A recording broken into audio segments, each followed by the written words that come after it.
The dog spent 8 years of its life taking care of 2 children. And then, everyone was in tears.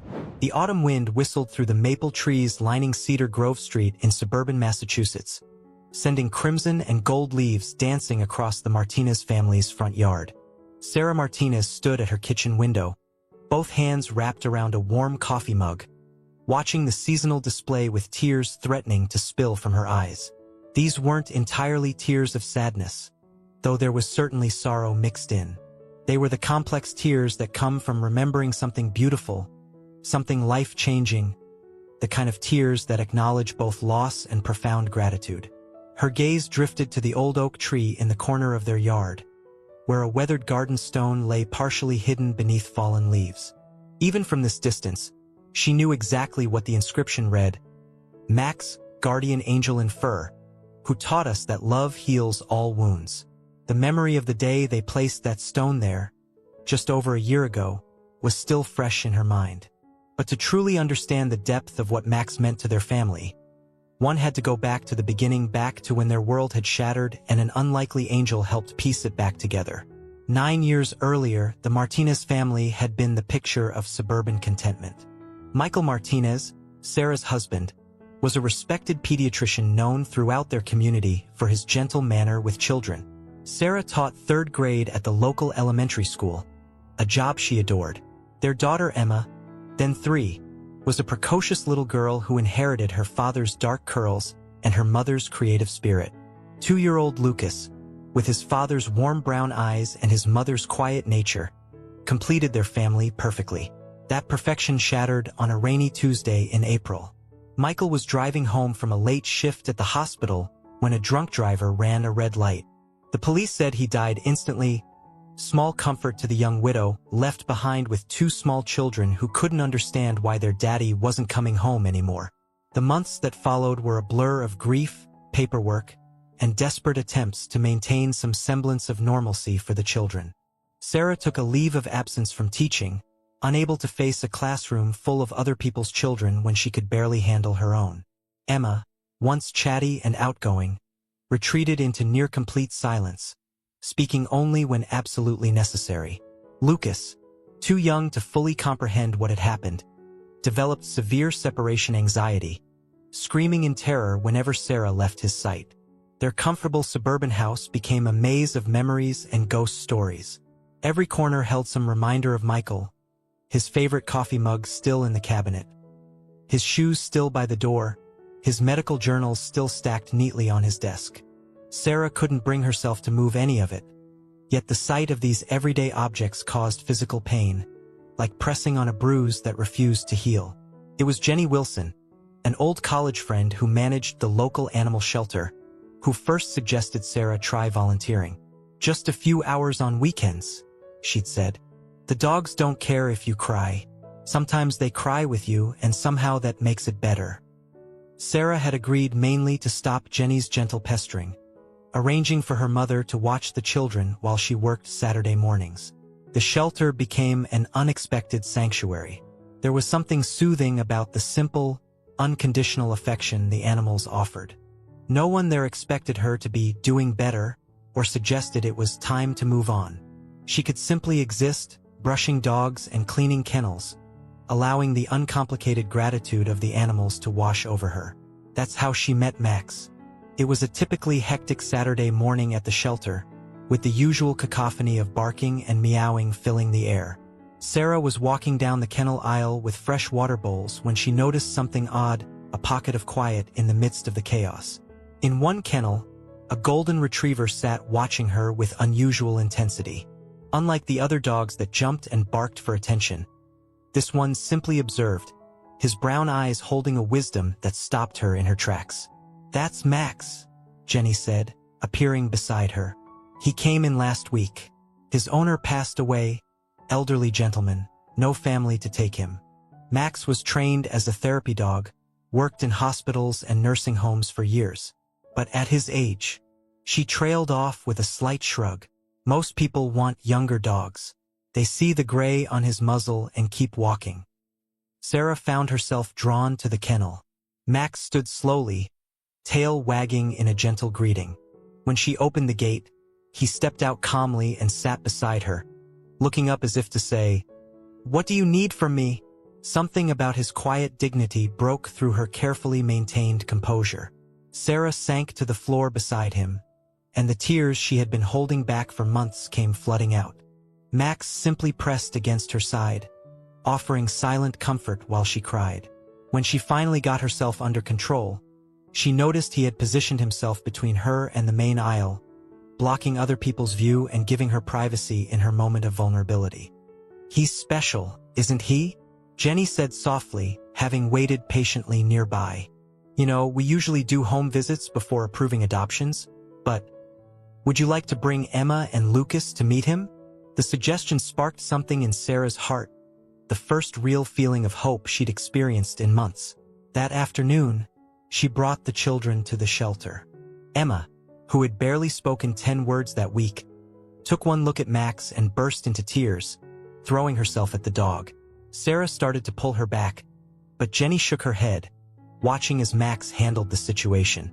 The old dog stood perfectly still, allowing Emma to bury her face in his fur. He turned his head slightly to nuzzle her hair, offering gentle comfort while maintaining his steady position.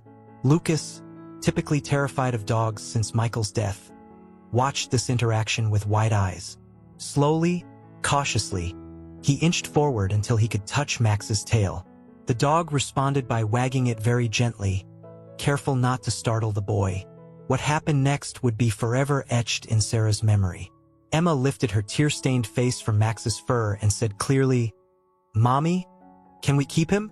He feels like Daddy's hugs." It was the first complete sentence she had spoken since the funeral. The adoption papers were signed that day. Jenny waived the usual waiting period, saying sometimes you just knew when it was right.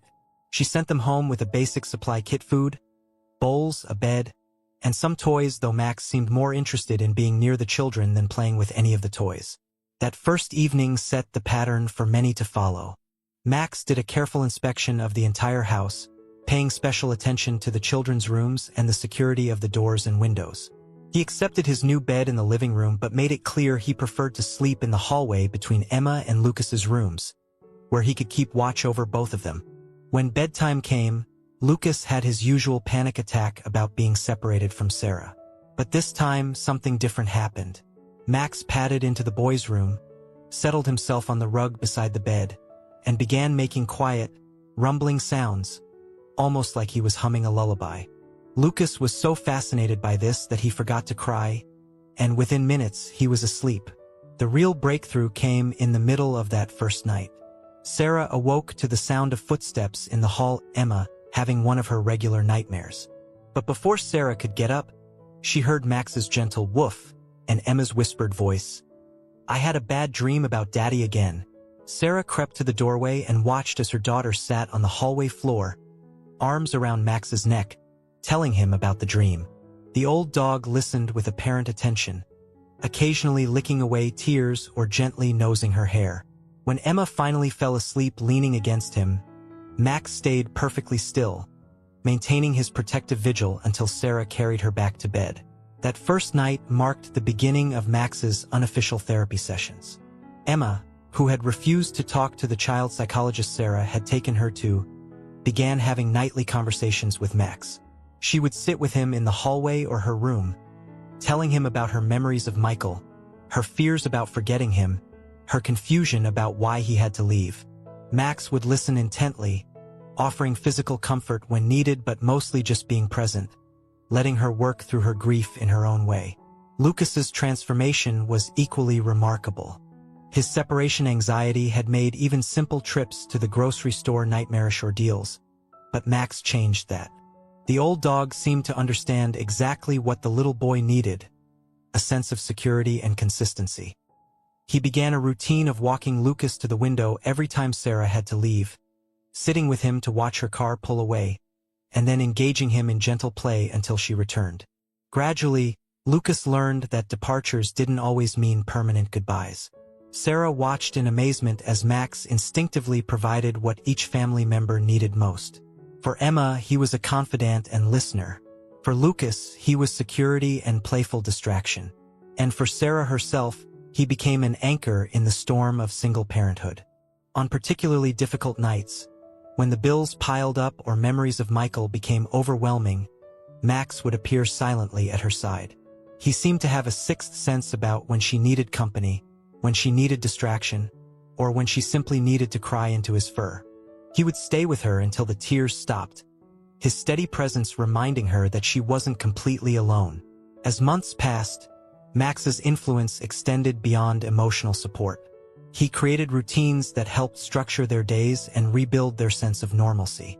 Every morning, he would wake the children with gentle nuzzles exactly 10 minutes before Sarah's alarm went off. He would shepherd them through their morning routines, using subtle herding movements to keep them on track. When it was time to leave for school, he would carry their lunch boxes to them, one at a time, having somehow learned to distinguish between Emma's unicorn bag and Lucas's dinosaur one. The walk to the bus stop became a daily ceremony. Max would position himself between the children and the street, maintaining perfect pace with their small steps. He would sit at attention until the bus arrived, watch them board, and wait until it was completely out of sight before allowing Sarah to lead him home. In the afternoons, he would begin watching for the bus 20 minutes before its scheduled arrival, his tail starting to wag the moment he heard its distinctive engine sound in the distance. But it wasn't all serious work. Max seemed to understand the importance of play and healing. He would initiate games of hide and seek, pretend to be a circus dog for Emma's improvised shows, and serve as a patient audience for Lucas's earliest attempts at reading. His playful side helped bring laughter back into a house that had forgotten its sound. The first Christmas after Michael's death could have been devastating, but Max helped them create new traditions. When Sarah couldn't bring herself to unpack the old decorations, Max dragged his toy basket to the living room and began placing his toys around the base of the small tree they'd bought. Emma and Lucas were delighted by this and joined in, decorating the tree with their own toys and drawings. It wasn't traditional, but it was uniquely theirs, and it helped them begin to understand that different didn't necessarily mean worse. As the children grew more secure, Max began helping them branch out socially. He would accompany them to the local playground, his presence giving them confidence to interact with other children. Parents who might have been hesitant to approach a grieving family found it easy to start conversations about the friendly dog with the gray muzzle, leading to playdates and new friendships. Sarah's heart nearly burst the day she heard Emma laugh for the first time since Michael's death. It happened at the playground when Max, attempting to join the children on the slide, got stuck halfway up and made a comically confused face. Emma's laugh, though rusty from disuse, was genuine and free. Lucas joined in, and soon both children were giggling uncontrollably while Max played up his predicament for their amusement. That evening, Sarah found herself sharing the story with Jenny during her volunteer shift at the shelter. Jenny wasn't surprised. Max has always had a gift for knowing exactly what people need, she explained. In his therapy work, he once spent 6 hours with a nonverbal child who was terrified of dogs. By the end of the session, the child was reading to him. His previous owner used to say Max could see into souls. The more Sarah learned about Max's background, the more impressed she became. He had worked with trauma victims, visited cancer wards, and helped rehabilitate injured veterans.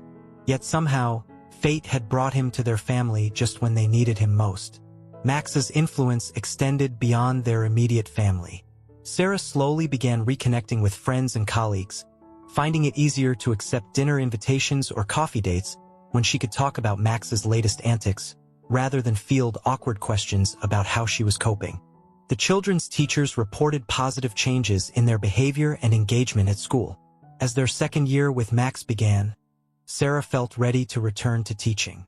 The transition could have been difficult, but Max made it seamless.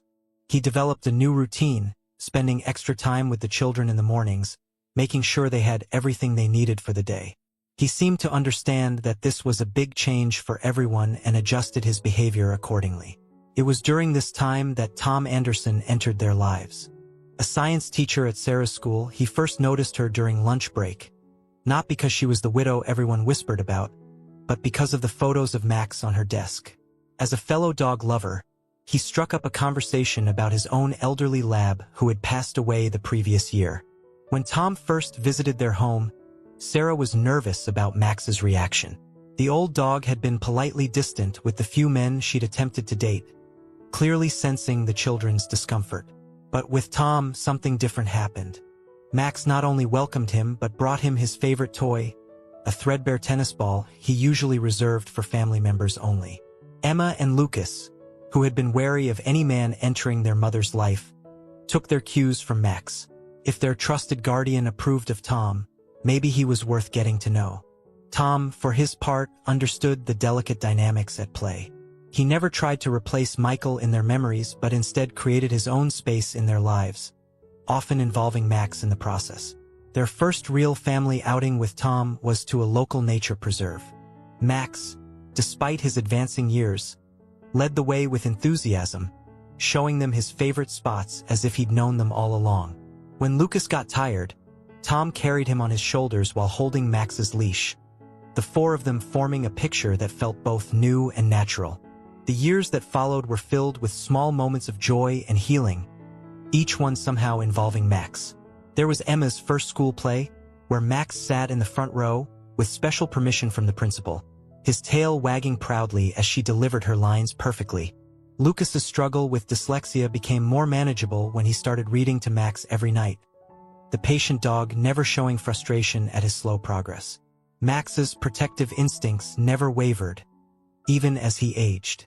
When Emma was 8, a group of girls excluded her from their lunch table, mocking her for not having a dad to take to the father-daughter dance. Max sensed her distress the moment she got home and stayed by her side all evening. That night, Tom arrived with a surprise.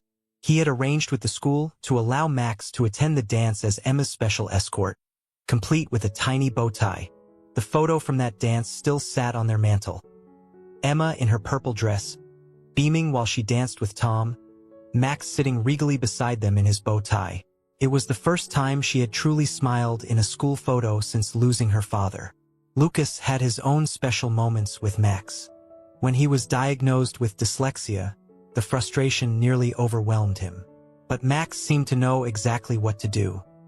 He would lie beside Lucas during reading practice, placing a paw on the book when the boy got too frustrated, as if to say, "Take your time."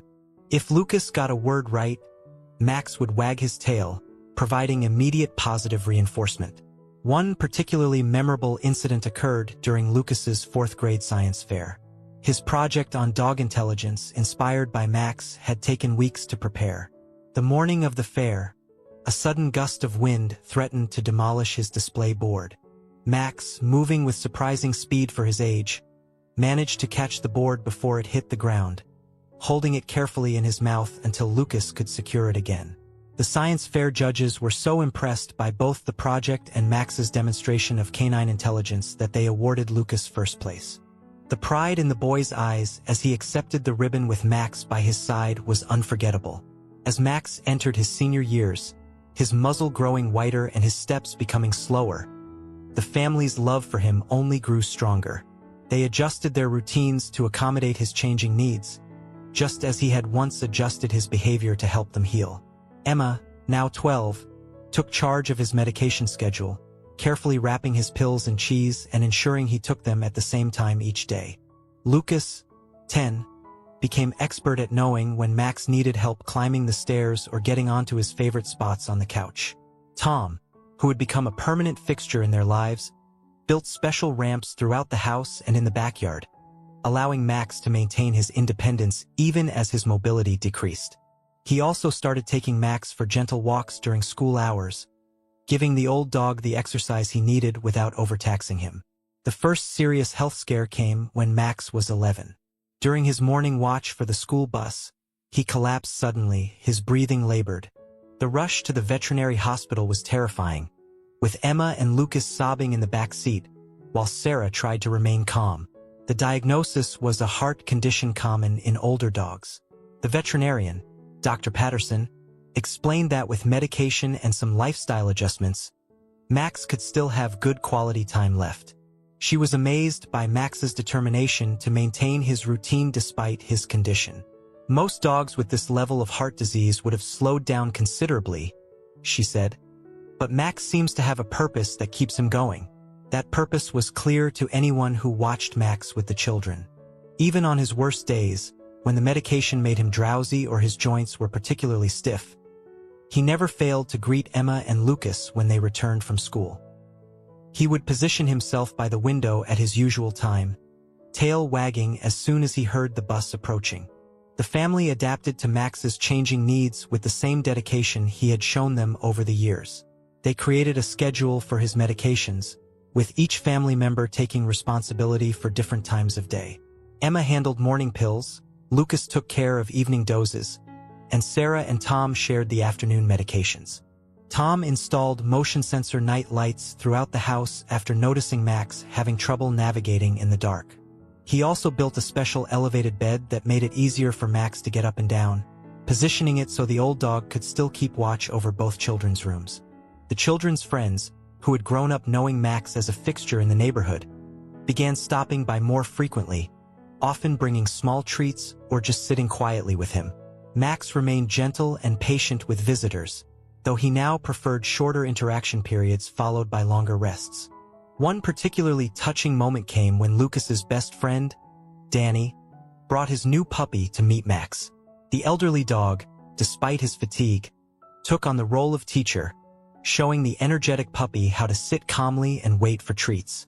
Sarah watched in amazement as Max demonstrated the same patience with the puppy that he had shown her children years ago. Emma, now in middle school, chose Max as the subject for her first major writing assignment. Her essay, titled My Guardian Angel Has Paws, moved her teacher to tears and was eventually published in the local newspaper. The publicity led to several families reaching out to share their own stories of healing through pet adoption, particularly senior dogs. The article caught the attention of the hospital where Michael had worked. The pediatric ward director contacted Sarah about the possibility of bringing Max in for occasional visits with young patients, knowing his background as a therapy dog. After consulting with Dr. Patterson and getting approval, they arranged short, gentle visits. Despite his age and health issues, Max seemed to come alive during these hospital visits. He would spend time with children undergoing treatment, somehow knowing exactly who needed quiet companionship and who needed playful distraction. The staff marveled at his intuition and gentle nature, noting how even the most withdrawn patients would respond to his presence. Sarah couldn't help but see the parallel to how Max had helped her own children heal. She began documenting these visits, collecting stories and photographs of Max's interactions with patients. The documentation would later become crucial in developing Max's legacy. As Max's 12th year with the family approached, the signs of his aging became more pronounced. His morning walks became shorter, and he needed more frequent breaks during his activities. Yet his devotion never wavered. He still insisted on checking on each family member before settling down for the night, making his rounds with slow but determined steps. The children, showing wisdom beyond their years, began taking turns sleeping on a mattress in the living room near Max's bed, not wanting him to strain himself climbing the stairs. They would read to him, share their day's events, or simply lie quietly beside him, returning the comfort he had given them for so many years. During this time, Emma discovered her talent for photography, primarily through documenting Max's daily life. Her pictures captured beautiful moments. Max gently teaching younger dogs at the park, comforting nervous children at the hospital, or simply watching over their family with his wise, loving eyes. These photographs would later become an integral part of their shelter program. Lucas, inspired by Max's intelligence and empathy, began researching animal behavior and psychology. His science projects focused on understanding how dogs communicate and help humans heal. Max became his primary subject, patiently participating in simple cognitive tests and demonstrations. The family celebrated Max's 13th birthday with a quiet party in the backyard. Jenny from the shelter attended, bringing with her a photo album of Max's early therapy work. The images showed a younger Max working with elderly patients, children with disabilities, and veterans with PTSD. Each photo was accompanied by notes about the impact he had made on these lives. As they looked through the album, Sarah realized that Max had spent his entire life taking care of others. Even now, in his twilight years, his primary concern was still the well-being of those around him. The thought brought tears to her eyes, and Max, ever attentive, immediately left his birthday treats to come and rest his head on her lap. The day everything changed started like any other. Max had seemed tired but content, accepting his morning medications from Emma and watching from his bed as the family prepared for their day. Emma had theater rehearsal after school, preparing for her role in the spring musical. Lucas was excited about presenting his latest science project, a study of how dogs like Max could sense human emotions. Sarah kissed the children goodbye, watching as they walked down the driveway. Max stood at his usual post by the window, tail wagging gently as they turned to wave at him. Something about his pose, silhouetted against the morning light, made Sarah pause and take a photo, the last one she would ever take of him at his watch. That afternoon, Sarah returned home early to prepare for a parent-teacher conference. She found Max still in his favorite spot by the window, but something was different. His breathing was shallow, and his eyes, though bright with recognition when he saw her, seemed unfocused. When she called his name, he tried to wag his tail but couldn't seem to find the strength. The drive to the veterinary hospital was a blur. Dr. Patterson examined Max thoroughly before delivering the news they had all dreaded. Max's heart was failing, and this time, no amount of medication would help. The kindest thing would be to let him go peacefully, surrounded by the family he had guarded so faithfully. Sarah called the school, and Tom left work immediately to pick up the children.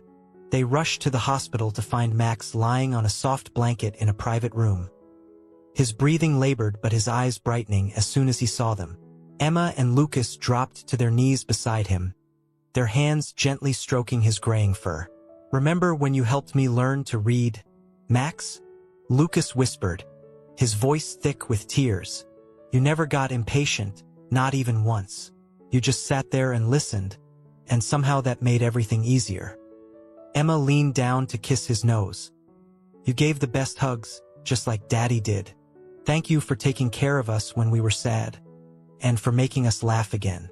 You're the best guardian angel anyone could ask for." Tom stood quietly behind Sarah, supporting her as she knelt beside her children. "Thank you for trusting me with your family," he said softly to Max. "I promised to take care of them, just like you did." Sarah watched through her tears as Max summoned the strength to lift his head, gently licking each child's face one last time. His eyes met Sarah's, and in them, she saw the same wisdom and love that had drawn her to him 8 years ago. It was as if he was telling her that his job was done. The children were healing, the family was whole again, and he could rest now. Dr. Patterson entered quietly, explaining gently what would happen. The family surrounded Max, sharing memories through their tears. As the medicine took effect, Max let out a soft sigh, his head resting trustingly in Sarah's lap while Emma and Lucas held his paws. His tail thumped one final time against the floor, a last expression of contentment, before he slipped quietly away. The days that followed were difficult, but different from the raw grief they had experienced after Michael's death. This time, their sadness was tempered by gratitude for the 8 incredible years they had shared with Max, and by the knowledge that he had helped them become strong enough to face life's challenges. A week after Max's passing, Emma approached Sarah with an idea. She wanted to start a program at the local animal shelter, specifically focused on pairing older dogs with families who needed them. She had already written a proposal, complete with photographs and stories from their life with Max. Lucas immediately joined in, offering to create educational materials about the special bonds between humans and animals, and how senior dogs could help people heal from trauma and loss. He used his research on animal behavior to develop guidelines for matching dogs with families. Tom helped them present their proposal to Jenny at the shelter. She was moved to tears by their presentation, which included Emma's photographs, Lucas's research, and testimonials from people Max had helped at the hospital. The shelter board approved the program unanimously. Max's legacy launched 3 months after his passing. The program specifically focused on senior dogs and families dealing with loss or trauma. Sarah, Emma, and Lucas shared their story with potential adopters, helping them understand that sometimes the most perfect matches came in unexpected packages. They created a special room at the shelter, named Max's Corner, where families could spend time getting to know the senior dogs. The walls were covered with Emma's photographs of Max and stories of his impact on their lives. Lucas's research on dog behavior and human-animal bonds was used to create educational materials for new adopters. The program's first success story came when a young widow and her son adopted Bear, a 10-year-old golden retriever with a gray muzzle remarkably similar to Max's. Like Max, Bear seemed to instinctively understand what his new family needed, helping them navigate their grief with gentle patience. As more success stories emerged, other shelters began reaching out to learn about the program. Emma and Lucas were invited to speak at animal welfare conferences, sharing their experiences and helping other communities establish similar programs. A year after Max's passing, the family gathered in their backyard for a special ceremony. They had created a memorial garden around the oak tree where Max had spent so many hours watching over their family. The centerpiece was a beautiful stone bearing his inscription, "Max, guardian angel in fur, who taught us that love heals all wounds." As Sarah stood in her kitchen that autumn morning, watching the leaves dance around Max's memorial, she felt Tom's arms wrap around her waist. Through the window, she could see Emma helping a new family from their program get acquainted with a senior dog, while Lucas sat nearby, reading one of his educational stories to a group of shelter volunteers. The scene brought fresh tears to her eyes, but they were tears of gratitude and joy. Max had not only helped heal their broken family, he had inspired a legacy that would continue to help others find their own paths to healing. His love lived on in every senior dog who found a new purpose, in every child who learned to smile again, and in every family that discovered, as they had, that sometimes the most powerful angels came with paws and gray muzzles. In the years that followed, Max's legacy would help hundreds of families find their own healing companions. Each success story was unique, but they were all bound together by the common thread of love's transformative power, a power that Max had demonstrated through 8 extraordinary years of devotion, and that continued to change lives even after he was gone.